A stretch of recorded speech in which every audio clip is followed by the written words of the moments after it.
Question है कि sir आपने बताया कि महाराणा प्रताप पहाड़ियों में रहकर मुगल सेना पर आक्रमण करते थे, तो इसका मतलब महाराणा प्रताप भी बाकी और राजाओं की तरह छुप छुप कर वार करते थे? अरे छापा मार युद्ध प्रणाली होती है, छुप छुप के नहीं कहा मैंने। ये ठीक लाया। और बाकी वाले राजा लड़ ही नहीं रहे थे उन दिनों के अंदर, वो लड़ रहा था। ये पहाड़ों में लड़ने का तरीका होता है, उसको बोलते हैं छापा मार। ऐसे थोड़ी क्यों पिज्जा का त्या आपने त्या खेला कि नहीं खेला बच्चों ने? नहीं खेला। 14 त्या। पिताजी का नाम क्या था? आस्करण। मम्मी का नाम क्या था? आस्करण जी जसवंत सिंह के मंत्री थे। पहले राजा कौन थे? जसवंत सिंह जी। उनके एक मंत्री, उन मंत्री का नाम क्या है? आस्करण। आस्करण जी की 3 रानियां थी। कितनी रानियां थी? तीसरी और सबसे छोटी जो रानी थी उसका नाम क्या था? नेतकंवर। नेतकंवर के जो बेटा हुआ वो कौन था? तो दुर्गादास के जन्म के थोड़े दिनों बाद ही आस्करण जी की नेतकंवर की आपस में बननी बंद हो गई, तो उन्होंने अपनी इस रानी को उसके बेटे के साथ अलग कर दिया। एक गांव दे दिया, ये गांव है, यहाँ से जो भी इनकम आती है तुम रखो और मैं तुम्हें साथ नहीं रखूंगा। तो दुर्गादास जी अपनी मम्मी के साथ ही रहते थे बचपन में। कौन से गांव में? लुणेवा। कौन से गांव में? कुल मिला के दुर्गादास जी को बचपन में अपने पिताजी का प्यार, उनको पाल पोस के किसने बड़ा किया? उनकी मम्मी। अब वहां लुणेवा में दुर्गादास जी अपनी मम्मी के साथ रहते हैं, खेत वगैरह है, इनके खेतों को संभालते हैं। एक दिन दुर्गादास जी अपने खेतों में खड़े, आसपास के किसान बाकी अपने खेतों की रखवाली कर रहे, और वहां से कुछ ऊंट जा रहे थे। वो ऊंट राजा जसवंत सिंह के ऊंट थे। किसके ऊंट थे? और ऊंटों को चराने वाले रह गए पीछे, ऊंट आगे आगे। वो कुछ बीड़ी बीड़ी पीने लगे होंगे पीछे थोड़े चराने वाले। अब ऊंट बेचारे चराने वाले थे तब तो रास्ते रास्ते लेके जा रहे थे, चराने वाले थे नहीं। ऊंटों ने आसपास में खेत देखे, खेतों में हरियाली देखी, तो किसमें घुस गए? खेतों। खेतों में घुसे तो किसान और दुर्गादास जी लगे तो ऊंटों को बाहर निकालने लगे। इतने में पीछे से वो बंदे आ गए। उन्हें बंदे आ गए, उनको बड़ा घमंड था इस बात का कि हम राजा जसवंत सिंह के ऊंट चराने वाले हैं, छोटे मोटे आदमी। तो प्रधानमंत्री जी का कोई बंदा हो, प्रधानमंत्री जी गाड़ी चलाए, प्रधानमंत्री जी का बॉडी गार्ड, उसको लगता है ना मैं जब मोदी जी के साथ रहता हूँ। तुम हो क्या? मैं आदमी को आदमी भी समझता, बस वो कि वो भाई राजा के बंदे में। और भारत में हर तीसरे आदमी के अंदर एटीट्यूड है। मैं हमेशा हंसता रहता हूँ कि अपने को तो पुलिस वाले भैया बिना हेलमेट के पकड़ लेते हैं ना, तो भी बंदा बाइक रोकते कहता है तू जानता नहीं है मैं किसका आदमी, है ना। हर आदमी में एटीट्यूड रहता है। तो वो राजा के बंदे भाई। वो आए, उन्होंने कहा अरे कौन हो रहे तुम? ऊंट बाहर कैसे निकाल रहे हो? तुम कौन हो? हम ऊंट चराने वाले हैं। तो यार ऊंटों के साथ रहना चाहिए, हमारा खेत खा गए। उन्होंने कहा तुम जानते नहीं हो ये राजा जसवंत सिंह के ऊंट।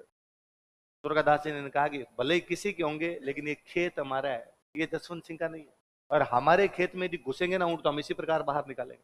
थोड़ी तू तू में हुई बीच में, थोड़ा आपस में टोक हुई, और दुर्गादास ने एक बंदे को मार दिया। उनमें मार दिया, दूसरे वाले ने चप्पलें हाथ में ली वहां से। वो भाग के जसवंत सिंह के पास गया। जसवंत सिंह जाकर राजा जी हम रास्ते रास्ते आ रहे थे, एक लड़का खेत में खड़ा हुआ आपको गालियां निकाल रहा था, हम उसके पास गए, हमने जाकर राजा है, राजा को क्यों गालियां निकालता है? तो उसने अपने एक बंदे को मार उड़ दिया। जसवंत सिंह ने कहा मेरे राज्य में मुझे गालियां निकाले, मेरे बंदे को मार दो, उठा के लो। और अगले दिन भाई दुर्गादास को उठा के लेके आ गए। अब जसवंत सिंह अपने दरबार में बैठे हैं, पास वाली सीट पर बैठे हैं आस्करण। लेकिन आस्करण ने यह बता नहीं रखा कि मेरी एक तीसरी रानी को मैंने अलग कर रखा है, वो माँ बेटा अलग रहते हैं। तो दुर्गादास जैसे दरबार में, आस्करण तो पहचान गया अपने वाला ये, लेकिन आस्करण जी चुप रहे, कुछ ही नहीं बोले। जसवंत सिंह ने पूछा क्या नाम है तुम्हारा? मेरा नाम दुर्गादास। पिताजी क्या नाम है? इधर बैठे ये कौन है? और जसवंत सिंह जी ने देखा, आस्करण जी ने कहा सर सॉरी, मैं तो इन दोनों माँ बेटों को साथ ही नहीं रखता, इन दोनों में किसी बात के लखन है, और आपको खुली छूट है, जो सजा देना चाहते हो वो सजा। अब जसवंत सिंह जी ने कई देर तक तो यूं बातें की कि भाई कल क्या बात हुई, तुम बताओ बात। दोनों पक्ष सुने भाई, राजा दोनों पक्ष सुनेगा। फाइनली जसवंत सिंह को ये समझ में तो आ गया कि यार गलती तो अपने बंदे की, इस लड़के की गलती तो। इतने में जसवंत सिंह के मुंह से निकला कि अरे वो कल उस आदमी को कैसे मारा था? वो दुर्गादास के कल से आंख थी उस दूसरे बड़े आदमी पे, और तलवार साथ में रखते थे। तलवार निकाल के दूसरा जो बंदा खड़ा था उसको भरी दरबार में उड़ाया। कहीं रिप्ले देखो सर ऐसे। और जसवंत सिंह ने कहा मेरे दरबार में मेरे सामने खड़े होकर मेरे बंदे को इस निर्भीकता से, इस निडरता से कोई उड़ा देता है, यार इस लड़के ज्यादा बहादुर कौन होगा? और उसने कहा कि दुर्गादास कल से तुम यहां बैठोगे। आस्करण जी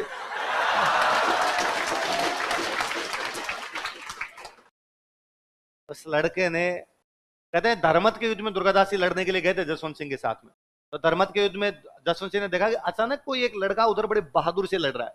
4 घोड़े उसके मर गए, कट गए, वो 5वें घोड़े पे बैठ के लड़ रहा है। 20 साल का एक नवयुवक उस युद्ध में लड़ रहा है, और अचानक जसवंत सिंह ने कहा, वो उधर कौन है यार, वो जो लड़ रहा है लड़का लगातार यूं घोड़े पर घोड़े चेंज करता हुआ लड़ रहा है, कि वो दुर्गादास है। जसवंत सिंह ने उस दिन अपने मंत्रियों का, इस लड़के को बाहर निकालो, इस लड़के को इस युद्ध में नहीं मरना है, आने वाले समय में ये कभी जोधपुर की रखवाली करेगा। उस राजा में कितना वो दूरदर्शी रहा होगा, उसको बंदे को पहचानने की क्षमता थी, उसको पता था कि यार ये लड़का अपने काम आएगा, और वो लड़का एक दिन काम नहीं आया। जसवंत सिंह के मरने के बाद कितने साल तक किसको राजा बनाने के लिए किससे लड़ लिया था? उस समय भारत का सबसे बड़ा बादशाह औरंगजेब है, उसके सामने कोई खड़ा हो जाए यही बहुत बड़ी बात हुआ करती। आप कितने साल तक लड़े हो? कि भाई उस समय यूं वो है कि औरंगजेब जब कभी सुन लिया करता ना कि दुर्गादास इधर दिल्ली की तरफ आ रहा है, तो औरंगजेब का नशा उतर जाया करता था, अफीम खाता था अफीम, तो दुर्गादास का नाम सुनता तो कहता अफीम और लाहौर नशा उतर गया। सवाल है 1568 के मेवाड़ में तीसरा साका हुआ, उसमें महाराणा प्रताप का योगदान क्यों नहीं? सुनील तुम लोग यार ऑनलाइन वाले मेरी बात तो सुनते नहीं। मैंने कहा था कि जब अकबर का आक्रमण हुआ तब जयमल ने कहा था कि पूरी की पूरी रॉयल फैमिली बाहर जाके लड़े। रॉयल फैमिली बाहर जाके लड़ेगी क्योंकि राजा और राज परिवार जिंदा रहेगा तो लोग जिंदा रहेंगे, लोगों की भावनाएं जिंदा रहेगी, और सारे यहीं पर मर गए तो बाकी जनता को उठाने वाला कोई भी बचेगा? महाराणा प्रताप और पूरी रॉयल फैमिली उस समय गिरवा की पहाड़ियों में चली गई, इसलिए महाराणा प्रताप का इतिहास पढ़ रहे हैं, इसलिए आगे का संघर्ष जारी है। उदय सिंह और महाराणा प्रताप और सारे उसके अंदर मर जाते तो मुगलों का कब्जा ही हो जाता ना। बाहर जिंदा रहे तो उस लड़ाई को जारी रखा। मैंने बताया था रीता अच्छा कि चेंज किया जाए लड़ाई को।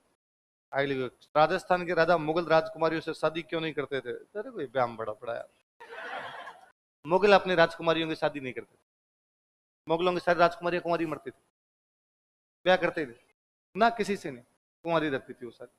कि मुगलों को बड़ा डर लगता था इस बात में कि मुगलों में बाप के मरने के बाद में भाई भाई आपस में लड़के राजा बनते थे, उनको लगता बहन की शादी करते तो जवाई हो रह जाएगा,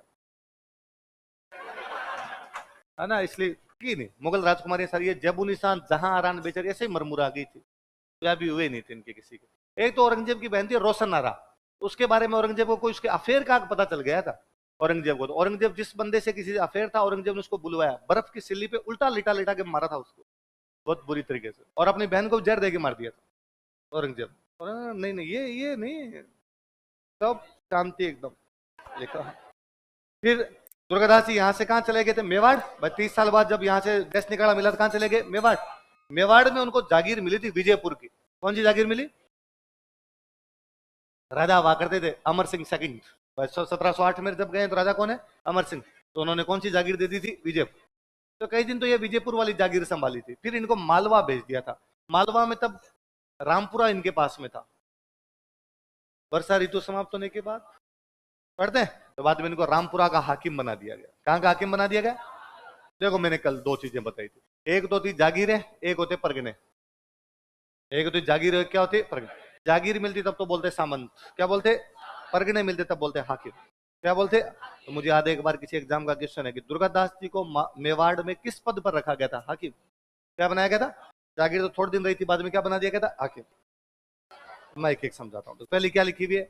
राठौड़ों का यूलिसेस। यूलिसेस यूनान का एक योद्धा था, यूनान का सेनापति था। कहां का सेनापति था? यूनान देश है, ग्रीस, ग्रीस जो देश है ग्रीस का सेनापति था। जेम्स टोड कहता है कि जब ग्रीस पर दुश्मनों ने कब्जा कर लिया तो ग्रीस के लोगों को दुश्मनों से मुक्त करवाने वाला यदि कोई बंदा था तो वो कौन था? यूलिसेस। उसी प्रकार जब राठौड़ों पर दुश्मनों ने कब्जा कर लिया तब राठौड़ों को मुक्ति दिलवाने वाला कोई बंदा था तो वो कौन था? दुर्गादास। दुर्गादास क्या? राठौड़ों का यूलिसेस। ऐसा कौन कहता है? तो जेम्स टोड ने दुर्गादास को क्या कहा था? राठौड़ों का यूलिसेस। अगली उपाधि क्या बताओ? राजपुताने का गेरिबाल्डी। कौन है? राजपुताने का गेरिबाल्डी। अब सुनो तो गेरिबाल्डी के बारे में सुनिए। इटली देश है, इटली। किसी समय इटली पर ऑस्ट्रिया और फ्रांस का कब्जा था। किस किस का? ऑस्ट्रेलिया नहीं, ऑस्ट्रिया। ऑस्ट्रिया देश है, ऑस्ट्रिया का और किसका कब्जा था? France. North Italy Austria, south Italy France. North Italy को आजाद करवा लेता है, और ये लोग इटली वाले चाहते हैं कि इटली का राजा बनना चाहिए। उस बंदे का नाम है विक्टर इमेन्युअल। क्या नाम है? विक्टर इमेन्युअल को इटली का राजा बनाएंगे। और विक्टर इमेन्युअल ने नॉर्थ इटली जीत ली, लेकिन अभी तक साउथ इटली को जीता। साउथ इटली में कब्जा है फ्रांस का। अब साउथ इटली कैसे जीते हैं सोच रहे थे। इतने में इटली में एक बंदा, उसका नाम है गैरिबाल्डी। क्या नाम है? गैरिबाल्डी। उस गैरिबाल्डी ने अपनी एक सेना बनाई, साउथ इटली पर हमला किया और फ्रांस को वहां से भगा दिया। साउथ इटली पर क्या कर लिया? कब्जा। और अब सब लोगों को लगा कि साउथ इटली पर कब्जा करने वाला कौन है? गैरिबाल्डी। अब इटली के पुनः दो टुकड़े हो जाएंगे। नॉर्थ इटली का राजा कौन होगा? Victor Emmanuel. और साउथ इटली का कौन होगा? गैरिबाल्डी। तो यार खा जाएगा साउथ इटली को। लेकिन गैरिबाल्डी खुद चला के विक्टर इमैनुअल के पास आया। उसने आकर, विक्टर इमैनुअल, ये साउथ इटली रहा, तुम संभालो। अरे तो तुमने जीता, तुम क्या करोगे?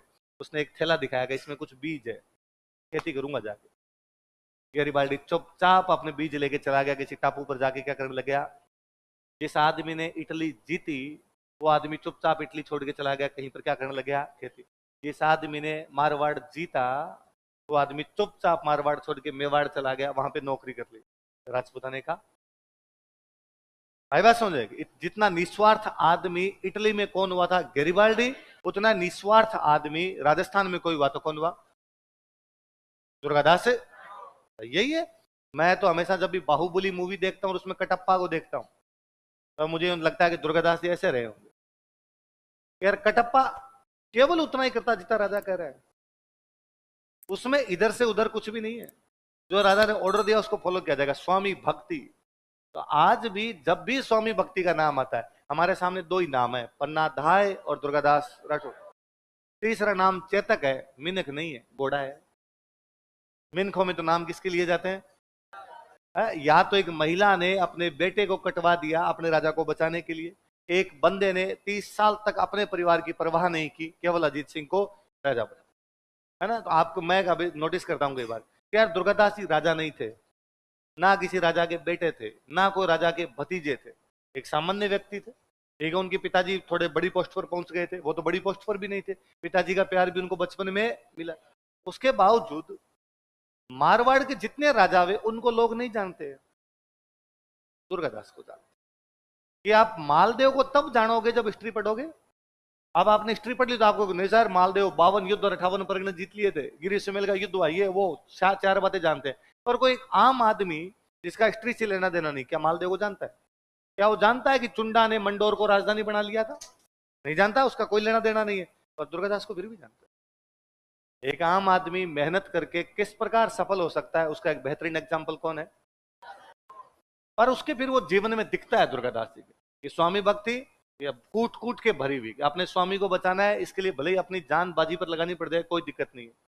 स्वामी को बचाने के लिए अपने परिवार की भी परवाह नहीं करनी है तो परिवार की कोई परवाह नहीं, खुद के बच्चे कहाँ घूम रहे कहाँ कर रहे उनको कुछ भी पता नहीं, बाकी परिवार वाले संभालो, मेरा एक ही लक्ष्य है, वो किसको संभालना है? अजीत सिंह। दुश्मन के पुत्र पुत्री भी मेरे पास है तो भी उनका ध्यान रखना, उनके साथ भी किसी भी प्रकार का मिसबिहेव होना। उस समय खूब सारे लोगों ने कहा था दुर्गादास जी को कि सफेदुन्निसा की शादी अजीत सिंह से कर देते हैं। औरंगजेब का सपना है कि अजीत सिंह को पकड़ के क्या बनाऊंगा? मुसलमान। अपने तो औरंगजेब की पोती को हिंदू बना लेते हैं, अजीत सिंह से ब्याह कर देते हैं, अपने पास ही तो बैठी है, कौन रोकने टोकने वाला है अपने को? दुर्गादास जी का नाम, क्या मुंह दिखाएंगे रे भगवान को जाके? औरंगजेब लाख बुरे काम करे, हम भी यदि उसके बुरे काम करेंगे तो हम में औरंगजेब में क्या फर्क है? इसलिए आज भी लोग औरंगजेब को भला नहीं बताते, आज भी भला किसको बताया जाता है? जबकि औरंगजेब पूरे भारत का मुगल बादशाह रहा था। औरंगजेब, दुर्गादास तो मारवाड़ के भी राजा नहीं है, मारवाड़ के भी सेनापति थे, उस मारवाड़ से भी लास्ट में उनको देश निकाला मिल गया था। उसके बावजूद बच्चा बच्चा यदि किसी को जानता है तो किसको जानता है? अभी मोदी जी 10 दिन पहले जोधपुर में भाषण दे रहे थे, ये दुर्गादास राठौड़ की धरती है मित्रों। नहीं कहा ना उन्होंने ये चुंडा की धरती है, ऐसे थोड़ी कहा ये रणमल की धरती है। किसकी धरती है? बंदा अपने चरित्र से महान बनता है। तो महाराणा प्रताप, दुर्गादास राठौड़, इनमें एक तो महिलाओं वाला जो चीजें दिखती है वो उस लेवल पर चली जाती है एक्सट्रीम, यार दुश्मन की महिला है तो भी उनका आदर किया जाना चाहिए, महिलाओं के प्रति किसी भी प्रकार का मिसबिहेव होना। और तब लगता है कि यार एक तरफ तो हम यूं बड़े छाती ठोक ठोक के कहते हैं कि हम महाराणा प्रताप की धरती है, हम दुर्गादास राठौड़ की धरती है, फिर हम महिलाओं से मिसबिहेव करते हैं, तो धूड़ है बात। फिर कम से कम ये तो नहीं कहना चाहिए कि हम फलान जी की धरती है, फलान जी की धरती है। ये कह देना चाहिए हम दाप के लीचड़ है, हम गए बीते हैं, हम ऐसे ही काम करेंगे, हमसे अच्छे काम होते। फिर आप कहोगे, एक तरफ कहोगे जोधपुर दुर्गादास राठौड़ की धरती है, फिर उस जोधपुर पर ही कांड हो जाए। फिर हमको तो मेवाड़ महाराणा प्रताप की धरती है, और भीलवाड़ा में सरेआम किसी बच्चे को भट्टी में झोंक दिया जाए, फिर तो बातें ही खत्म हो गई ना अपने आप। तो अपने केवल महापुरुषों की बात करते हैं, उन महापुरुषों को कतई फॉलो। हम डीपी रखते हैं महाराणा प्रताप की लगे, भाला लिए हुए महाराणा प्रताप खड़े, दिन में 100 बार सोचते हैं इसको, इसका बुरा हो जाए, इसका बुरा हो जाए, ये ट्रक के नीचे आ जाए, ये मर जाए। वो यार दुश्मन की महिलाएं थी, उनके बारे में भी वो आदमी बुरा नहीं सोच सकता। इसलिए आप भी यदि या तो महाराणा प्रताप दुर्गादास को आदर्श मानने नहीं, और यदि उनको आदर्श मानने तो फिर जीवन में कम से कम ये तो हो कि भाई महिलाओं के साथ किसी भी प्रकार का मिसबिहेव, लड़कियों के साथ किसी प्रकार का मिसबिहेव तुम तो धाप के करते हो। कि तुम कितना करते हो देख लो, तुम्हें ऐसे बिठाना पड़ रहा है। तुम कितना करते हो, उसका एग्जाम्पल ये है कि कोई लड़की क्वेश्चन पूछ ले, तुम आ करने लग जाते हो। तुम्हें खुद को ही शर्म नहीं आती कि अपने अंदर के राम जी को क्या जवाब देंगे रे। तुम उस पर तालियां बजा लेते हो। तुम सोचा करो डेली शाम को 10 मिनट इस बात पर मनन किया करो कि हम किस तरफ आ गए, इधर चले गए हम। इतना तो कम से कम अंदर का राम जी बाकी रहना चाहिए यार। कहाँ हंसना है, कहाँ ताली बजानी, इतना तो पता चले। उन्हें हाथ झिझकने चाहिए ना, नहीं यार यहाँ नहीं। 100 जगह आएगी। दूसरी बात आएगी, हमारे बीच में कोई खड़ा होगा, हम उस पर तालियां बजा लेंगे, उस पर जोर जोर से हंस लेंगे, मेरे पे हंस लेंगे, मेरे पे हंस जाएगा, सर पे हंस लेंगे, अपने सर की बातों पे हंस लेंगे, सर का मजाक बना लेंगे। जहां नहीं बनना चाहिए मानिए। सही बात समझ में, इतना तो होना ही चाहिए। और तुम 2 दिन मानते हो, तीसरे दिन वापस हाँ लंगूर हो, लंगूर धाप के सारे। कोई बुद्धि नहीं है तुम में कहीं। एक और क्या लास्ट वाली क्या है, मारवाड़ का अणबित मोती। मोती समझते हो, समुद्र के किनारे क्या मिलते हैं, मोती। अच्छा अपने मोती क्या करते हैं, मोती लाए, मोती में अपने निकाला छेद, छेद बना ली माला, माला बना लेते। तो मोती जब समुद्र में होता तब प्योर है, लेकिन जब उसमें छेद निकाल दिया तो उसके बीच वाला भाग तो निकल गया, अब वो प्योर नहीं। बींदने का मतलब होता है छेद निकाल, बींदने का मतलब दुर्गादास जी प्योर मोती है, उनमें छेद निकाला, अणबिंदीय मोती। कैसे मोती है, समझ गए। बींदना मतलब छेद निकाल देना, अणबिंदिया मतलब छेद नहीं निकाला। तो मारवाड़ का अणबिंदिया मोती किसे कहा जाता है, राजपुताने का गरीबाल्डी कौन है, जमस्टोड उनको क्या कहता है, राठौड़ों का। अपने के इतिहासकार में गौरी शंकर हीराचंद ओझा कौन हुए थे, उन्होंने एक बुक लिखी जोधपुर का इतिहास। कौन सी बुक लिखी, 2 पार्ट थे उसका, भाग फर्स्ट और भाग सेकंड। उसका भाग सेकंड दुर्गादास को समर्पित है। किसको समर्पित किया गया, मैंने कहा ये जो बुक है मैं सेकंड पार्ट जो इसको किसको समर्पित कर रहा हूँ, होनी भी चाहिए। उस सेकंड पार्ट में उन्होंने जितने भी राजा लिखे हैं, उन राजाओं से भी महान यदि कोई बंदा है तो बंदा कौन है,